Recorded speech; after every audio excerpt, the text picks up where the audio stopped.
ਸਿੰਘ ਮਜੀਠੀਆ ਦੇ ਨਾਲ ਜੁੜੀ ਹੋਈ ਜਿਨ੍ਹਾਂ ਦੇ ਖਿਲਾਫ ਲੁੱਕ ਆਊਟ ਨੋਟਿਸ ਜਾਰੀ ਕਰ ਦਿੱਤਾ ਗਿਆ ਹੈ।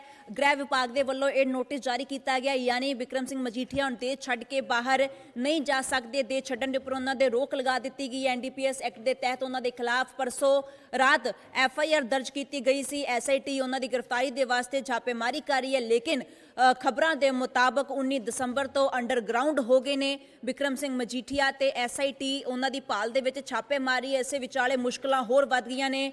ਕੇਂਦਰੀ ਗ੍ਰਹਿ ਵਿਭਾਗ ਦੇ ਵੱਲੋਂ ਮਜੀਠੀਆ ਦੇ ਖਿਲਾਫ ਲੁੱਕ ਆਊਟ ਨੋਟਿਸ ਜਾਰੀ ਕਰ ਦਿੱਤਾ ਗਿਆ, ਯਾਨੀ ਕਿ ਉਹਨਾਂ ਦੇ ਦੇਸ਼ ਛੱਡ ਕੇ ਬਾਹਰ ਜਾਣ ਦੇ ਉੱਪਰ ਰੋਕ ਲਗਾ ਦਿੱਤੀ ਗਈ ਹੈ। ਸਾਰੇ ਬਾਰਡਰਾਂ ਦੇ ਉੱਪਰ ਪੁਲਿਸ ਨੂੰ ਅਲਰਟ ਕੀਤਾ ਗਿਆ ਹੈ, ਜਗ੍ਹਾ ਜਗ੍ਹਾ ਦੇ ਉੱਪਰ ਰੇਡਸ ਕੀਤੀਆਂ ਜਾ ਰਹੀਆਂ ਨੇ, ਲੇਕਿਨ ਬਿਕਰਮ ਸਿੰਘ ਮਜੀਠੀਆ SIT ਦੇ ਹੱਥ ਹਾਲੇ ਤੱਕ ਨਹੀਂ ਲੱਗੇ ਨੇ ਤੇ ਹੁਣ ਉਹਨਾਂ ਦੇ ਖਿਲਾਫ ਇਹ ਲੁੱਕ ਆਊਟ ਨੋਟਿਸ ਜਾਰੀ ਕਰ ਦਿੱਤਾ ਗਿਆ। ਮੇਰੇ ਨਾਲ ਮੇਰੇ ਸਹਿਯੋਗੀ ਰਿਮਾਂਸ਼ੂ ਨੇ। ਰਿਮਾਂਸ਼ੂ, ਕੀ ਕੁਝ ਨੋਟਿਸ ਦੇ ਵਿੱਚ ਲਿਖਿਆ ਗਿਆ, ਪੂਰਾ ਡਿਟੇਲ ਦੇ ਵਿੱਚ ਇਹਦਾ ਮਤਲਬ ਸਮਝਾ ਦਈਏ। ਇਹ ਜਿਹੜਾ ਇੱਕ ਨੋਟਿਸ ਹੁੰਦਾ ਇੱਕ ਕਾਨੂੰਨੀ ਪ੍ਰਕਿਰਿਆ ਹੈ, ਹਰ ਵਾਰੀ ਇਸੇ ਤਰ੍ਹਾਂ LOC ਜਾਰੀ ਕੀਤਾ ਜਾਂਦਾ ਜੇ ਕਿਸੇ ਆਰੋਪੀ ਦੀ ਭਾਲ ਹੈ। ਜਿਵੇਂ ਕੱਲ ਆਪਾਂ ਦੱਸ ਰਹੇ ਕਿ ਬਿਕਰਮ ਮਜੀਠੀਆ ਦੇ ਖਿਲਾਫ 3 ਸੈਕਸ਼ਨਸ ਦੇ ਆਧਾਰ ਤੇ ਪਰਚਾ ਦਰਜ ਕੀਤਾ ਗਿਆ ਪੰਜਾਬ ਦੇ ਵਿੱਚ, ਤਾਂ ਇਹ ਲੁੱਕਆਊਟ ਨੋਟਿਸ ਜਿਹੜਾ ਹੈ, ਲੁੱਕਆਊਟ ਸਰਕੂਲਰ ਇਹਨੂੰ ਕਹਿ ਦਿੰਦੇ ਆਪਾਂ, LOC ਜਾਰੀ ਕਰ ਦਿੱਤਾ ਕਿ ਇਹ ਮਿਨਿਸਟਰੀ ਆਫ ਹੋਮ ਅਫੇਅਰਸ, ਕੇਂਦਰੀ ਜਿਹੜਾ ਸਰਕਾਰ ਹੁੰਦੀ ਹੈ, ਕੇਂਦਰੀ ਸਰਕਾਰ ਦਾ ਜਿਹੜਾ ਮਿਨਿਸਟਰੀ ਆਫ ਹੋਮ ਅਫੇਅਰਸ ਹੈ ਗਵਰਨਮੈਂਟ ਆਫ ਇੰਡੀਆ ਦਾ, ਉਹਨਾਂ ਦੇ ਵੱਲੋਂ ਇਹ ਜਾਰੀ ਕੀਤਾ ਜਾਂਦਾ ਹੈ। ਪੰਜਾਬ ਸਰਕਾਰ ਲਿਖ ਕੇ ਦਿੰਦੀ ਹੈ ਕਿ ਸਾਨੂੰ ਇਸ ਬੰਦੇ ਦੀ ਭਾਲ ਹੈ, ਤੇ ਫਿਰ ਉਸ ਤੋਂ ਬਾਅਦ ਗਵਰਨਮੈਂਟ ਆਫ ਇੰਡੀਆ ਜਿਹੜਾ ਹੈ ਲੁੱਕਆਊਟ ਨੋਟਿਸ ਜਾਰੀ ਕਰ ਦਿੰਦਾ। ਇਹਦਾ ਮਤਲਬ ਇਹ ਹੁੰਦਾ ਕਿ ਜਿਹੜੇ ਵੀ ਆਰੋਪੀ ਦੇ ਖਿਲਾਫ LOC ਜਾਰੀ ਕੀਤਾ ਜਾਂਦਾ ਹੈ,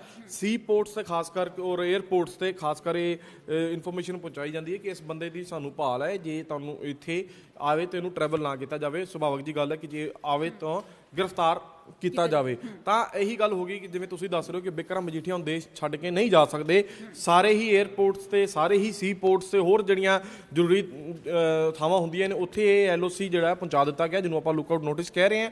ਇਹ LOC ਜਦੋਂ ਉੱਥੇ ਦੀ ਅਥਾਰਟੀਜ਼ ਦੇ ਕੋਲ ਪਹੁੰਚ ਗਿਆ ਤਾਂ ਜੇ ਸ਼ਖਸ ਮੰਨ ਲਓ ਬਿਕਰਮ ਮਜੀਠੀਆ ਟਰੈਵਲ ਕਰਦੇ ਨੇ, ਜਿਵੇਂ ਉਹਨਾਂ ਦਾ ਇਨਫੋਰਮੇਸ਼ਨ ਡਾਟਾਬੇਸ ਦੇ ਵਿੱਚ ਐਂਟਰੀ ਹੁੰਦੀ ਹੈ ਤਾਂ ਪਤਾ ਆਟੋਮੈਟਿਕਲੀ ਪਤਾ ਲੱਗ ਜਾਏਗਾ ਕਿ ਬਿਕਰਮ ਮਜੀਠੀਆ ਤੇ ਰੋਕ ਲੱਗੀ ਹੋਈ ਹੈ, ਬਿਕਰਮ ਮਜੀਠੀਆ ਟਰੈਵਲ ਹਜੇ ਨਹੀਂ ਕਰ ਸਕਦੇ। ਤੇ ਇਹ ਇੱਕ ਕਿਸੇ ਵੀ ਆਰੋਪੀ ਨੂੰ ਜਿਹਦੇ ਖਿਲਾਫ ਪੁਲਿਸ ਕਾਰਵਾਈ ਕਰਨਾ ਚਾਹੁੰਦੀ ਹੈ, ਜਿਹਦੇ ਖਿਲਾਫ ਪਰਚੇ ਦਰਜ ਨੇ, FIR ਦਰਜ ਹੋ ਗਈ ਹੈ ਔਰ ਪੁਲਿਸ ਉਹਨੂੰ ਲੱਭ ਰਹੀ ਹੈ, ਪੁਲਿਸ ਉਹਦੀ ਭਾਲ ਦੇ ਵਿੱਚ ਹੈ ਔਰ ਉਹਨੂੰ ਗ੍ਰਿਫਤਾਰ ਕਰਨਾ ਚਾਹੁੰਦੀ ਹੈ, ਜਿਵੇਂ ਆਪਾਂ ਦੱਸ ਰਹੇ ਹਾਂ ਕਿ ਛਾਪੇਮਾਰੀ ਵੀ ਹੋ ਰਹੀ ਹੈ ਪੰਜਾਬ ਦੇ ਵਿੱਚ ਵੀ, ਤੇ ਇੱਕ ਕਾਨੂੰਨੀ ਪ੍ਰਕਿਰਿਆ ਹੈਗੀ ਹੈ ਕਿਉਂਕਿ ਬਿਕਰਮ ਮਜੀਠੀਆ ਵੱਡੀ ਹਸਤੀ ਹੈ, ਵੱਡੇ ਲੀਡਰ ਹੈ ਔਰ ਹੋ ਸਕਦਾ ਇਸੇ ਕਰਕੇ LOC ਜਿਹੜਾ ਇਹਨਾਂ ਜਲਦੀ ਜਾਰੀ ਕਰ ਦਿੱਤਾ ਗਿਆ। ਆਮ ਤੌਰ ਤੇ ਇੰਨੀ ਜਲਦੀ LOC ਜਾਰੀ ਨਹੀਂ ਹੁੰਦਾ ਕਿਉਂਕਿ ਇਹਨਾਂ ਦਾ ਹੋ ਸਕਦਾ ਕਿ ਬਿਕਰਮ ਮਜੀਠੀਆ ਦੇਸ਼ ਛੱਡ ਕੇ ਨਾ ਚਲੇ ਜਾਣ। ਇਸੇ ਕਰਕੇ ਉਸ ਘਟਨਾ ਨੂੰ ਰੋਕਣ ਲਈ ਕਿ ਜੇ ਦੇਸ਼ ਤੋਂ ਬਾਹਰ, ਜੇ ਇੰਡੀਆ ਦੀ ਧਰਤੀ ਤੋਂ ਬਾਹਰ ਹੋ ਜਾਂਦੇ ਤਾਂ ਫਿਰ ਉੱਥੇ ਇੰਡੀਅਨ ਲਾਅ ਨਹੀਂ ਐਪਲੀਕੇਬਲ ਹੁੰਦਾ। ਇਸੇ ਕਰਕੇ ਭਾਰਤ ਦੀ ਧਰਤੀ ਤੇ ਹੀ ਰਹਿਣ, ਇਸੇ ਕਰਕੇ LOC ਜਾਰੀ ਕੀਤਾ ਗਿਆ ਔਰ LOC ਦਾ ਮਤਲਬ ਇਹੀ ਹੈ ਕਿ ਦੇਸ਼ ਛੱਡ ਕੇ ਬਾਹਰ ਨਾ ਜਾ ਸਕਣ। ਇਹ ਬਿਕਰਮ ਮਜੀਠੀਆ ਦੇ ਖਿਲਾਫ ਇੱਕ ਅਗਲੀ ਕਾਰਵਾਈ ਜਿਹੜਾ ਹੈ ਉਹਦਾ ਇੱਕ ਹਿੱਸਾ ਹੈ ਔਰ ਇਹ ਬੜੀ ਜਲਦੀ ਹੋ ਗਈ ਹੈ। ਹੁਣ ਹਜੇ ਤੱਕ ਬਿਕਰਮ ਮਜੀਠੀਆ ਦਾ ਹਰਮਨ ਕੋਈ ਵੀ ਪੱਖ ਜਿਹੜਾ ਨਹੀਂ ਸਾਹਮਣੇ ਆਇਆ, ਨਾ ਤਾਂ ਕੋਰਟ ਤੋਂ ਸਾਹਮਣੇ ਆਇਆ ਕਿ ਉਹ ਕੋਰਟ ਦੇ ਵਿੱਚ ਗਏ ਨੇ, ਉਹਨਾਂ ਨੇ ਬੇਲ ਅਪਲਾਈ ਕੀਤੀ ਹੈ ਜਾਂ ਨਹੀਂ ਕੀਤੀ। ਅਜੇ ਤੱਕ ਉਹਨਾਂ ਦਾ ਕੋਈ ਪੱਖ ਸਾਹਮਣੇ ਨਹੀਂ ਆਇਆ। ਦੱਸਿਆ ਜਾ ਰਿਹਾ ਕਿ ਉਹ ਅੰਡਰਗਰਾਉਂਡ ਹੋਏ ਨੇ, ਪੁਲਿਸ ਵੀ ਛਾਪੇਮਾਰੀ ਕਰ ਰਹੀ ਹੈ ਪਰ ਉਹ ਗਿਰਫਤ ਦੇ ਵਿੱਚ ਪੁਲਿਸ ਦੀ ਨਹੀਂ ਆ ਰਹੇ। ਤਾਂ ਇਸੇ ਕਰਕੇ ਸ਼ਾਇਦ ਪੁਲਿਸ ਨੂੰ ਇਹ ਜਲਦਬਾਜ਼ੀ 'ਚ ਜਲਦੀ ਇਹ LOC ਜਿਹੜਾ ਜਾਰੀ ਕਰਨਾ ਪਿਆ ਤਾਂ ਕਿ ਬਿਕਰਮ ਮਜੀਠੀਆ ਦੇਸ਼ ਛੱਡ ਕੇ ਨਾ ਜਾ ਸਕਣ। ਬਿਲਕੁਲ, ਅਕਾਲੀ ਦਲ ਦੇ ਵੱਲੋਂ ਤਾਂ ਕਿਹਾ ਜਾ ਰਿਹਾ ਕਿ ਸਿਆਸੀ ਬਦਲਾਖੋਰੀ ਦੇ ਤਹਿਤ ਇਹ ਕਾਰਵਾਈ ਕੀਤੀ ਜਾ ਰਹੀ ਹੈ, ਰੰਜਿਸ਼ ਦੇ ਤਹਿਤ ਹੀ ਜੋ ਹੈ ਇਹ FIR ਦਰਜ ਕੀਤੀ ਗਈ ਹੈ। ਲੇਕਿਨ ਬਿਕਰਮ ਸਿੰਘ ਮਜੀਠੀਆ ਦੇ ਵੱਲੋਂ ਨਾ ਤਾਂ ਕੋਈ ਬਿਆਨ ਸਾਹਮਣੇ ਆਇਆ ਹੈ, ਨਾ ਹੀ ਉਹ ਖੁਦ ਹਾਲੇ ਤੱਕ ਕਿਸੇ ਦੇ ਸਾਹਮਣੇ ਆਏ ਨੇ, ਤੇ ਨਾ ਹੀ ਕੋਰਟ ਦੇ ਵਿੱਚ ਕੋਈ ਜ਼ਮਾਨਤ ਅਰਜ਼ੀ ਜਾਂ ਹੋਰ ਕੋਈ ਐਕਸ਼ਨ ਉਹਨਾਂ ਦੇ ਵੱਲੋਂ ਲਿਆ ਗਿਆ। ਤੇ ਅੱਜ ਜੋ ਭਾਰਤ ਸਰਕਾਰ ਦਾ ਗ੍ਰਹਿ ਵਿਭਾਗ ਹੈ ਉਹਨਾਂ ਦੇ ਵੱਲੋਂ ਇਹ ਲੁੱਕ ਆਊਟ ਨੋਟਿਸ ਜਾਰੀ ਕਰ ਦਿੱਤਾ ਗਿਆ। ਬਿਕਰਮ ਸਿੰਘ ਮਜੀਠੀਆ ਦੇ ਖਿਲਾਫ ਵੱਡੇ ਲੀਡਰ ਨੇ ਅਕਾਲੀ ਦਲ ਦੇ, ਜੋ NDPS ਐਕਟ ਦੇ ਤਹਿਤ ਉਹਨਾਂ ਦੇ ਖਿਲਾਫ ਮਾਮਲਾ ਦਰਜ ਹੋਇਆ, FIR ਦਰਜ ਹੋਈ ਹੈ। ਉਹਦੇ ਬਾਅਦ SIT ਛਾਪੇਮਾਰੀ ਕਰ ਰਹੀ ਹੈ, ਲੇਕਿਨ ਦੱਸਿਆ ਜਾ ਰਿਹਾ ਕਿ ਅੰਡਰਗਰਾਉਂਡ ਚੱਲ ਰਹੇ ਨੇ ਬਿਕਰਮ ਸਿੰਘ ਮਜੀਠੀਆ, ਇਸੇ ਲਈ SIT ਦੇ ਹੱਥ ਨਹੀਂ ਲੱਗ ਰਹੇ ਤੇ ਹੁਣ ਮੁਸ਼ਕਲਾਂ ਹੋਰ ਵੱਧ ਗਈਆਂ ਨੇ। ਬੇਹੱਦ ਹਾਈ ਪ੍ਰੋਫਾਈਲ ਇਹ ਮਾਮਲਾ ਬਣ ਜਾਂਦਾ ਹੈ, ਆਰੋਪੀ ਬਣਾਇਆ ਗਿਆ ਹੈ। ਇਸ ਮਾਮਲੇ ਦੇ ਵਿੱਚ ਬਿਕਰਮ ਸਿੰਘ ਮਜੀਠੀਆ ਨੂੰ ਅੱਗੇ ਪੁੱਛਗਿੱਛ ਹੋਣੀ, ਕੀ ਕਾਰਵਾਈ ਹੁੰਦੀ ਹੈ ਉਹ ਤਾਂ ਹੀ ਹੋ ਪਾਏਗੀ ਜੇ ਮਜੀਠੀਆ ਦੀ ਅਰੈਸਟ ਹੋਏਗੀ ਜਾਂ ਉਹ ਸਾਹਮਣੇ ਆਉਣਗੇ, ਪੁੱਛਗਿੱਛ ਦੇ ਵਿੱਚ ਕੋਈ ਸਹਿਯੋਗ ਕਰਨਗੇ। ਲੇਕਿਨ ਫਿਲਹਾਲ ਇੱਦਾਂ ਦਾ ਕੁਝ ਵੀ ਨਹੀਂ ਮਿਲ ਰਿਹਾ ਤੇ ਬਿਕਰਮ ਸਿੰਘ ਮਜੀਠੀਆ ਦੇ ਦੇਸ਼ ਛੱਡਣ ਦੇ ਉੱਪਰ ਵੀ ਰੋਕ ਲਗਾ ਦਿੱਤੀ ਗਈ ਹੈ। ਅੱਗੇ ਕੇਸ ਦੇ ਵਿੱਚ ਕੀ ਹੋ ਸਕਦਾ ਹੈ? ਜਿਹੋ ਜੀ ਆਪਾਂ ਕੱਲ FIR ਦੇਖੀ ਉਹਦੇ ਮੁਤਾਬਕ ਕੇਸ ਅੱਗੇ ਕੀ ਮੋੜ ਲੈ ਸਕਦਾ? ਬਿਲਕੁਲ, ਆਪਾਂ ਇੱਕ ਵਾਰ ਫਿਰ ਦਰਸ਼ਕਾਂ ਨੂੰ ਦੱਸ ਦਿੰਦੇ ਹਾਂ ਕਿ ਕੱਲ ਜਿਹੜਾ ਬਿਊਰੋ ਆਫ ਇਨਵੈਸਟੀਗੇਸ਼ਨ ਹੈ ਪੰਜਾਬ ਦਾ, ਉਹਨਾਂ ਦੇ ਵੱਲੋਂ ਕ੍ਰਾਈਮ ਬ੍ਰਾਂਚ ਮੋਹਾਲੀ ਦੇ ਵਿੱਚ ਥਾਣਾ ਕ੍ਰਾਈਮ ਬ੍ਰਾਂਚ ਹੈ, ਉੱਥੇ ਪਰਚਾ ਬਿਕਰਮ ਮਜੀਠੀਆ ਦੇ ਖਿਲਾਫ ਦਰਜ ਕੀਤਾ ਗਿਆ। DGP ਦੇ ਆਦੇਸ਼ਾਂ ਦੇ ਅਨੁਸਾਰ ਐਸ ਚਟੋਪਾਧਿਆ ਜਿਹੜੇ ਹਾਲ ਦੇ ਵਿੱਚ ਡੀਜੀਪੀ ਬਣੇ ਨੇ ਉਹਨਾਂ ਦੇ ਆਦੇਸ਼ਾਂ ਦੇ ਅਨੁਸਾਰ ਹੀ ਇਹ ਪਰਚਾ ਬਿਕਰਮ ਮਜੀਠੀਆ ਦੇ ਖਿਲਾਫ ਦਰਜ ਕੀਤਾ ਗਿਆ। ਇਹਦੇ ਵਿੱਚ ਐਨਡੀਪੀਐਸ ਐਕਟ ਦੀ 25 ਧਾਰਾ 25 ਧਾਰਾ 27A ਤੇ ਧਾਰਾ 29 ਲਗਾਈ ਗਈ ਹੈ। ਧਾਰਾ 25 ਹੁੰਦੀ ਹੈ ਜੇ ਕਿਸੇ ਨੂੰ ਪ੍ਰੀਮਿਸਿਸ ਦੇਣਾ ਜੋ ਡਰੱਗ ਰੈਕਟ ਚਲਾ ਰਿਹਾ ਜਾਂ ਡਰੱਗ ਨਾਲ ਰਿਲੇਟਡ ਕੋਈ ਕ੍ਰਾਈਮ ਦੇ ਵਿੱਚ ਇਨਵੋਲਵ ਹੈ ਉਸ ਸ਼ਖਸ ਨੂੰ ਪ੍ਰੀਮਿਸਿਸ ਦੇਣਾ, ਉਹਨੂੰ ਆਪਣੀ ਗੱਡੀ ਦੇਣਾ, ਸਥਾਨ ਦੇਣਾ, ਕਿੱਥੇ ਠਹਿਰਾਉਣ ਵਾਸਤੇ ਕੋਈ ਜਗ੍ਹਾ ਦੇਣੀ। ਫਿਰ ਉਸ ਤੋਂ ਬਾਅਦ 27A ਜਿਹੜੀ ਲਗਾਈ ਗਈ ਹੈ ਉਹਦੇ ਵਿੱਚ 10 ਸਾਲ ਤੋਂ ਲੈ ਕੇ 20 ਸਾਲ ਤੱਕ ਦੀ ਸਜ਼ਾ ਦਾ ਪ੍ਰਾਵਧਾਨ ਹੈ। ਲੱਖ ਰੁਪਏ ਤੋਂ ਲੈ ਕੇ 2 ਲੱਖ ਰੁਪਏ ਦੇ ਜੁਰਮਾਨੇ ਦਾ ਵੀ ਪ੍ਰਾਵਧਾਨ ਰੱਖਿਆ ਗਿਆ। ਬੜੀ ਸਖਤ ਜਿਹੜੀ ਧਾਰਾ ਹੈ। 27A ਦੇ ਵਿੱਚ ਇਲਜ਼ਾਮ ਇਹ ਲੱਗਦਾ ਹੈ ਕਿ ਫਾਈਨੈਂਸਿੰਗ ਕਰਨਾ, ਕਿਸੇ ਡਰੱਗ ਰਿਲੇਟਡ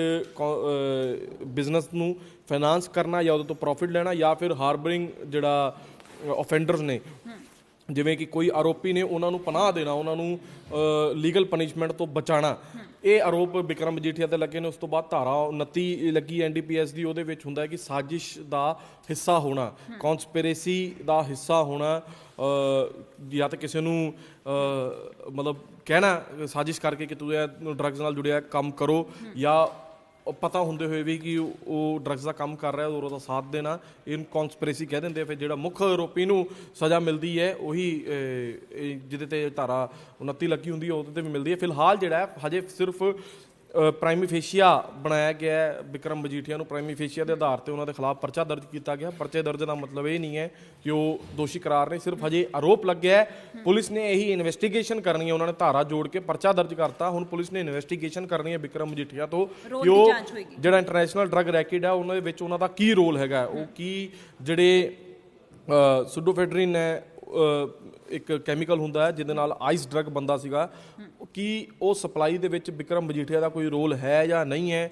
ਇਹਨੂੰ ਜਾਂਚਣ ਲਈ ਹੀ ਬਿਕਰਮ ਮਜੀਠੀਆ ਦੇ ਖਿਲਾਫ ਪਰਚਾ ਦਰਜ ਕੀਤਾ ਗਿਆ। ਪਰ ਫਿਲਹਾਲ ਬਿਕਰਮ ਮਜੀਠੀਆ ਤੇ ਨੇ ਨਾ ਤੇ ਹਜੇ ਪੁਲਿਸ ਦੀ ਗ੍ਰਿਫਤ ਦੇ ਵਿੱਚ ਆਏ ਨੇ, ਪੁਲਿਸ ਭਾਲ ਕਰ ਰਹੀ ਹੈ, ਉਹਨਾਂ ਦੀ ਗ੍ਰਿਫਤਾਰੀ ਦੀ ਭਾਲ ਕਰ ਰਹੀ ਹੈ। ਜਿਵੇਂ LOC ਵੀ ਅੱਜ ਜਾਰੀ ਕਰ ਦਿੱਤਾ ਗਿਆ, ਰੇਡਾਂ ਵੀ ਕੀਤੀ ਜਾ ਰਹੀਆਂ ਨੇ SIT ਦੇ ਵੱਲੋਂ।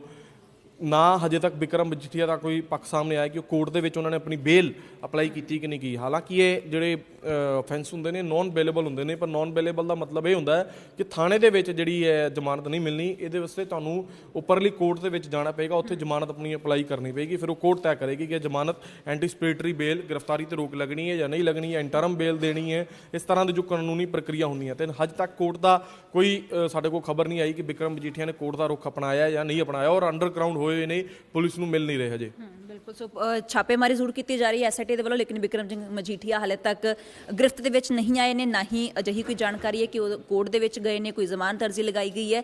ਉਸੇ ਦਰਮਿਆਨ ਅੱਜ ਇਹ ਲੁੱਕ ਆਊਟ ਜੋ ਸਰਕੂਲਰ ਹੈ ਉਹ ਜਾਰੀ ਕਰ ਦਿੱਤਾ ਗਿਆ ਹੈ। ਦੇਸ਼ ਛੱਡਣ ਦੇ ਉੱਪਰ ਬਿਕਰਮ ਸਿੰਘ ਮਜੀਠੀਆ ਦੇ ਰੋਕ ਲਗਾ ਦਿੱਤੀ ਗਈ। ਮੁਸ਼ਕਲਾਂ ਜ਼ਰੂਰ ਵੱਧ ਗਈਆਂ ਨੇ। ਅਕਾਲੀ ਦਲ ਦੇ ਵੱਲੋਂ ਕਿਹਾ ਜਾ ਰਿਹਾ ਹੈ ਕਿ ਬਦਲਾਖੋਰੀ ਦੀ ਸਿਆਸਤ ਹੈ, ਉਹਦੇ ਤਹਿਤ ਰੰਜਿਸ਼ਨ ਇਹ FIR ਦਰਜ ਕੀਤੀ ਗਈ ਹੈ ਤੇ ਅਸੀਂ ਇਸ ਚੈਲੰਜ ਨੂੰ ਅਸੈਪਟ ਕਰਦੇ ਹਾਂ। ਜੋ ਸੁਖਬੀਰ ਸਿੰਘ ਬਾਦਲ ਦਾ ਬਿਆਨ ਆਇਆ ਕਿ ਅਸੀਂ ਚੈਲੰਜ ਅਸੈਪਟ ਕਰਦੇ ਹਾਂ, ਜਿਨ੍ਹਾਂ ਨੇ ਇਹ ਕੀਤਾ ਹੈ ਉਹਨਾਂ ਨੂੰ ਮੈਂ ਦੱਸਾਂਗਾ ਹੁਣ ਕਿ ਕਿਸ ਤਰੀਕੇ ਦੇ ਨਾਲ ਇਸ ਬਦਲਾਖੋਰੀ ਦੀ ਭਾਵਨਾ ਰੱਖੀ ਜਾਂਦੀ ਹੈ। ਤਾਂ ਅਜਿਹੇ ਇਲਜ਼ਾਮ ਅਕਾਲੀ ਦਲ ਦੇ ਵੱਲੋਂ ਜ਼ਰੂਰ ਲਗਾਇਆ ਜਾ ਰਿਹਾ, ਲੇਕਿਨ ਬਿਕਰਮ ਸਿੰਘ ਮਜੀਠੀਆ ਦਾ ਪੱਖ ਸਾਹਮਣੇ ਨਹੀਂ ਆਇਆ ਤੇ ਅੱਜ ਉਹਨਾਂ ਦੇ ਖਿਲਾਫ ਇਹ ਲੁੱਕ ਆਊਟ ਸਰਕੂਲਰ ਜਾਰੀ ਕਰ ਦਿੱਤਾ ਗਿਆ। ਇਸ ਵੱਡੀ ਖਬਰ ਨਾਲ ਜੁੜੀ ਹਰ ਅਪਡੇਟ ਤੁਹਾਡੇ ਤੱਕ ਪਹੁੰਚਾਉਂਦੇ ਰਹਾਂਗੇ। ਜੁੜੇ ਰਹੋ ਦੈਨਿਕ ਸਵੇਰਾ TV ਦੇ ਨਾਲ।